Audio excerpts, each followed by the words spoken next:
নিজের সম্মান রক্ষার দায়িত্বটা এবার তোমাকে নিজেই নিতে হবে দ্রৌপদী। নিজের হাতের অস্ত্রটাও তোমাকে নিজেই তুলে নিতে হবে। কৃষ্ণ আর আসবে না বাঁচাতে।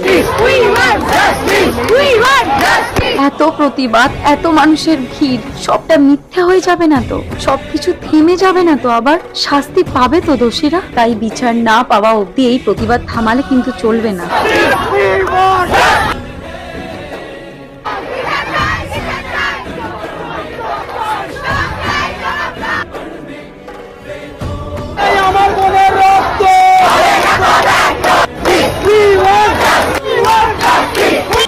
দোষীদের তুমি শাস্তি দিও ভগবান, তুমি একমাত্র ভরসা।